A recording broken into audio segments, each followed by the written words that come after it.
Assim diz o Senhor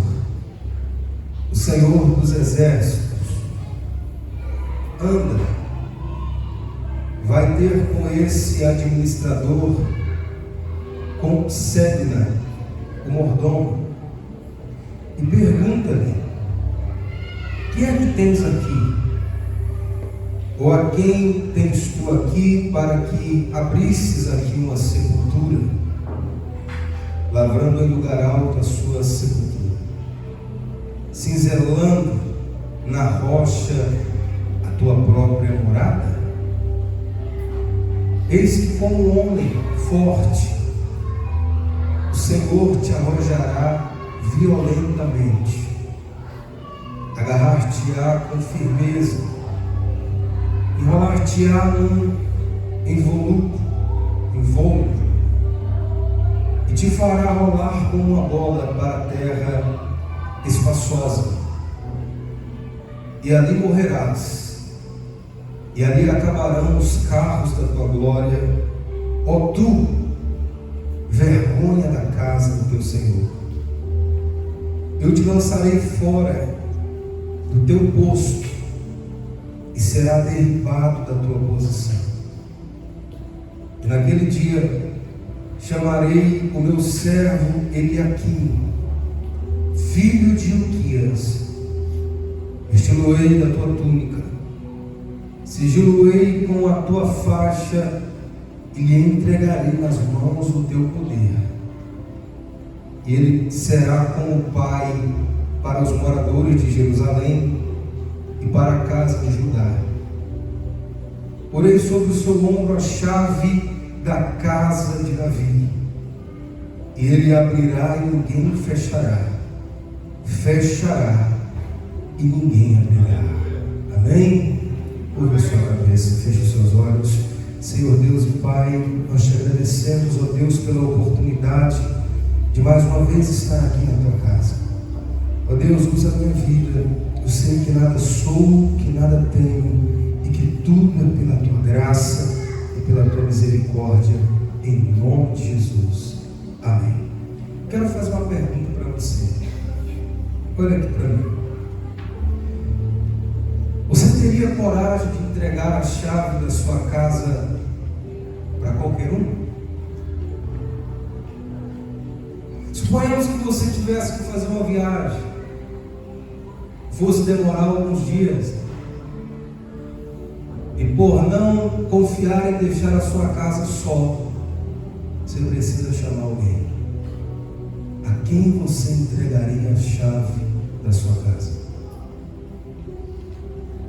Quais são os requisitos para que uma pessoa possa ter na mão a chave da sua casa, a chave do seu portão, a chave da sua porta? Será que você tem uma régua de medir, de avaliar? Ou qualquer pessoa serve? Quando eu falo, eu sei que você já pensou algumas pessoas na sua cabeça aí, né? Já apareceu aí na sua cabeça alguns nomes que são de confiança. Mas eu sei também que já apareceu na sua cabeça alguns nomes que você não teria mais coragem de entregar a chave, porque você confiou e essa pessoa falhou. O que o senhor quer dizer com isso, pastor?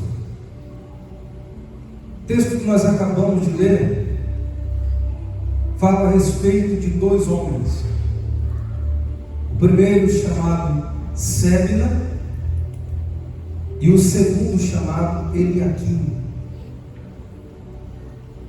O texto que nós lemos relata a história de 2 Reis, capítulo 18, período em que Ezequias era rei.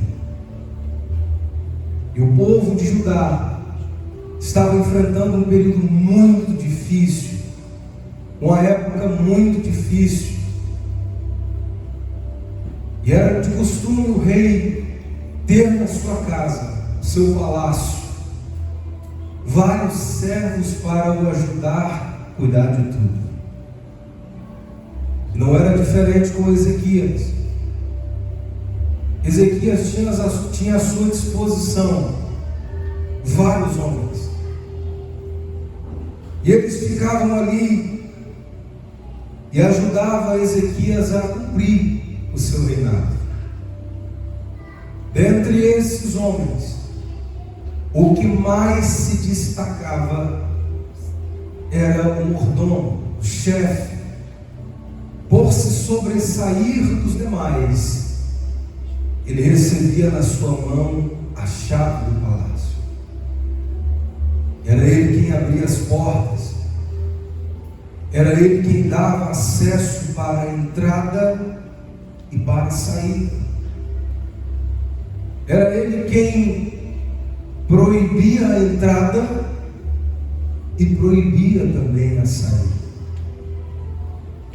E a história diz que os mordomos, ele tinha uma grande intimidade com o rei, por viver sempre próximo do rei, nos aposentos do seu rei, criava-se uma aproximação maior, diferente da dos demais.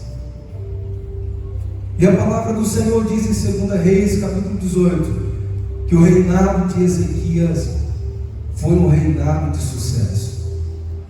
Ezequias foi um dos reis que fez o que era bom perante o Senhor. Sabe o que ele fez?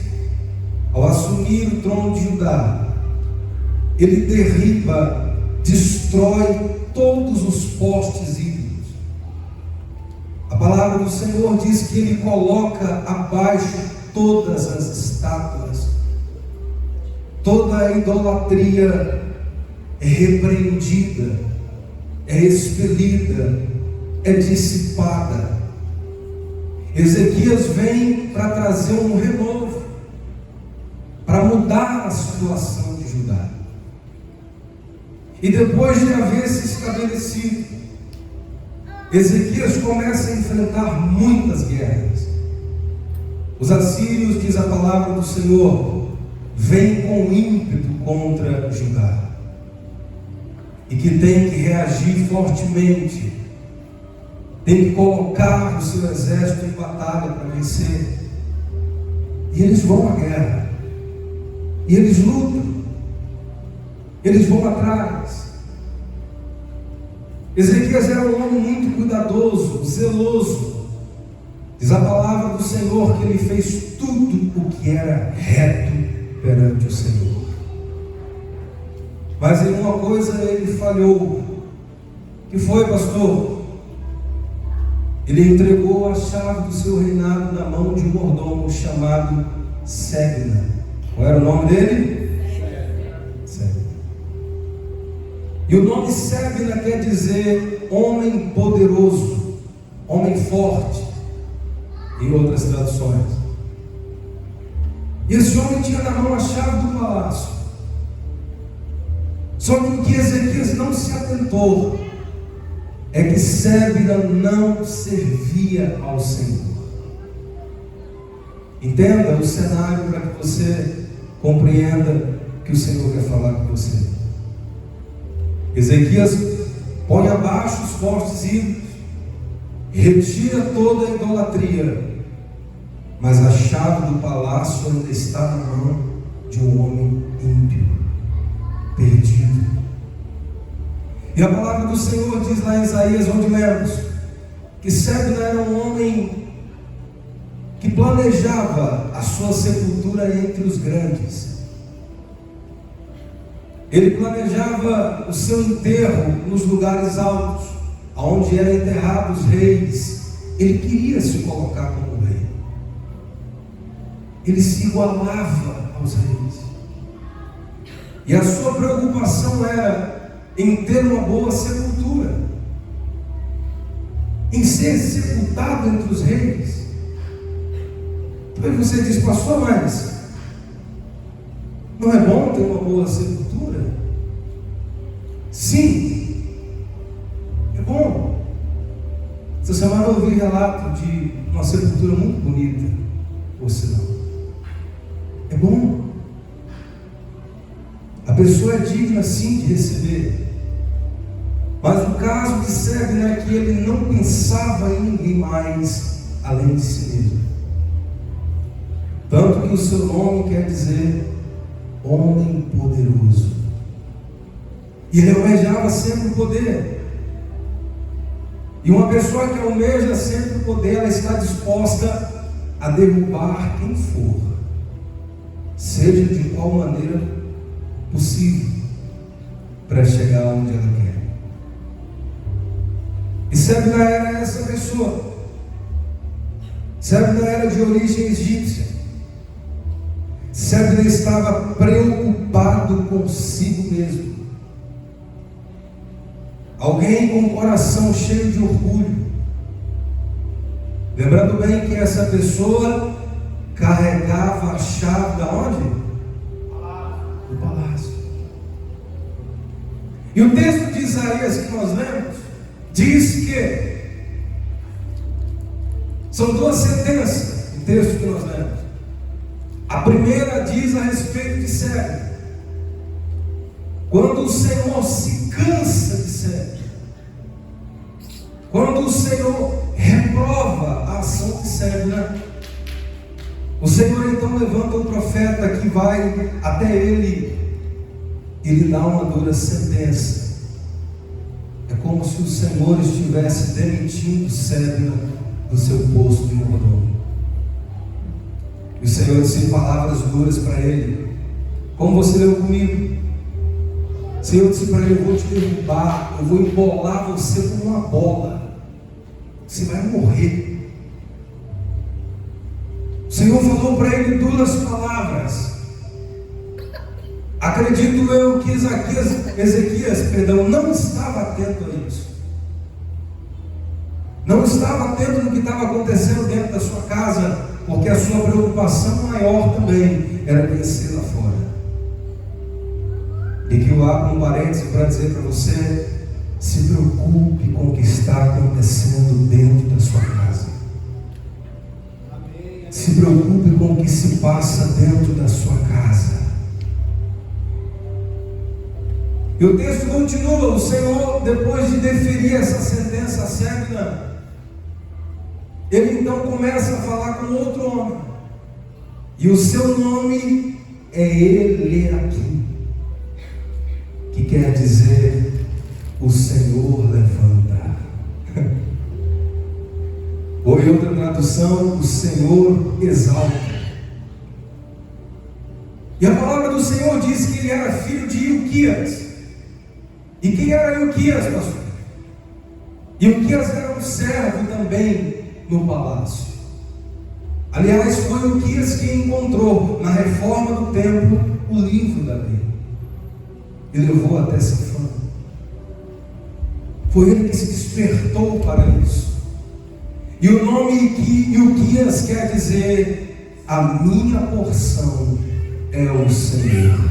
Diga glória a Deus. Então o Senhor difere duas sentenças. A primeira, a um homem que se achava forte por causa de si mesmo, e o Senhor ali finda o seu mandato. Diz a palavra do Senhor que ele levanta um homem chamado Eliaquim. E esse homem chamado Eliaquim, filho de Ilquias, foi alguém que o Senhor levantou para ocupar o lugar de Sebna. Porque Ilquias, ao contrário de Sebna, era um homem temente ao Senhor. E você sabe o que o Senhor fez? Tirou as chaves da mão de Sebna e entregou na mão de Ilquias.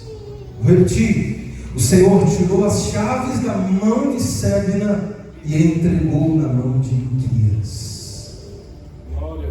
Falei a vocês: pastor, por que o senhor me perguntou então no começo se eu teria coragem de entregar a chave da minha casa para qualquer um? Por que o senhor perguntou isso? Porque muitas das vezes nós não estamos atentos com a batalha espiritual que a nossa casa enfrenta. Muitas das vezes a nossa vida está tão corrida, tão ocupada, tão cheia de serviço.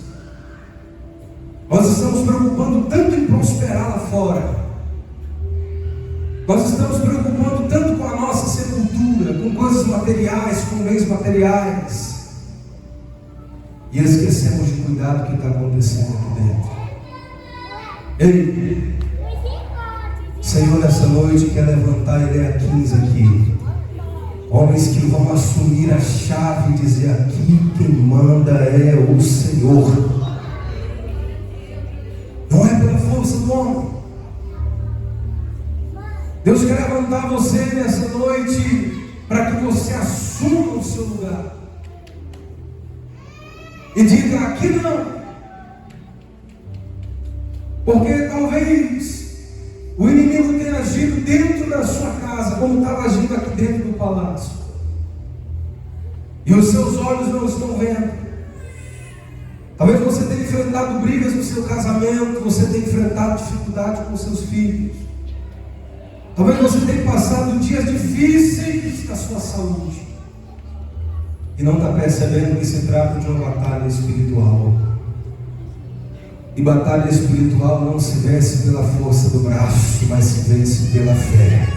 E se você tem fé, o Senhor vai entregar a vitória nas suas mãos. Quem crê nisso? Você crê? E a palavra do Senhor diz que Eliaquim, ele tem alguns adjetivos. E o primeiro deles é que Eliaquim tinha uma túnica. Eliaquim tinha o quê? Anota aí você que é do gênero. E o que é uma túnica, pastor? Eu descobri que túnica não é uma vestimenta, e sim um revestimento. O que é um revestimento? É algo que vem por cima daquilo que você vestiu. Externo meu é um revestimento. Estou vestido de uma roupa e revestido com externo. A túnica era um revestimento, era um chamado de Deus para o ministério. Você se lembra de José? Quem se lembra de José? Se você não se lembra, você tem que vir na terça-feira. Já tem umas 3 nós estamos falando sobre ele e o assunto é bom, não é mesmo? E o que deu um start na vida de José não foi ter jogado ele no poço, mas foi quando o seu pai lhe entregou uma túnica. Porque a túnica é um revestimento, é um chamado de Deus ao ministério. E eu vou dizer para você que aonde José passou, Deus o abençoou. Ele foi mordomo na casa de Potifar. E a palavra do Senhor diz que Potifar confiou tudo que ele tinha nas suas mãos. E ele prosperou muito. Depois disso foi lançado na prisão. E dentro da prisão, o carcereiro confiou toda a cadeia nas suas mãos. E ele foi bem-sucedido. Depois disso foi previsto através do sonho que o reinado, a terra, aliás, passaria por uma grande fome, uma seca terrível, por 7 anos. Você conhece a história? Faraó então conversa com José e entrega as chaves do governo na mão de José. Entrega tudo. José agora é o governador. E aonde era para estar e abundar a fome, o Senhor fez abundar a prosperidade. O Senhor fez uma bênção, um milagre acontecer no Egito, porque José tinha um chamado de Deus na sua vida. E a palavra do Senhor diz que Eliaquim tinha uma túnica, um chamado ao ministério. E você que é pai, quem é pai e mãe, deixa eu ver, você também tem um chamado ao ministério de Deus na sua família. Você tem um chamado de Deus na sua casa. Essa responsabilidade está sobre os seus ombros, está sobre os meus ombros. Pastor, e o que eu tenho a ver com isso? Se você não estiver revestido do Espírito Santo para tomar conta da sua casa, o diabo vai levantar alguém como Célio que vai tomar a chave na mão e vai colocar dentro da sua família o que não presta. Diga, está repreendido. Está repreendido. Ele aqui então tinha uma túnica, ele tinha um chamado e não o recusou. A segunda coisa que diz que ele aqui tinha era um cinto. Fala comigo, um cinto. Um cinto, pastor? É. Para quê? Para que serve um cinto? Hã? É segurar a calça, né? Que mais? Não, bater não. Você sabe qual é a principal função de um cinto? Segundo o dicionário, a principal função de um cinto é ajustar.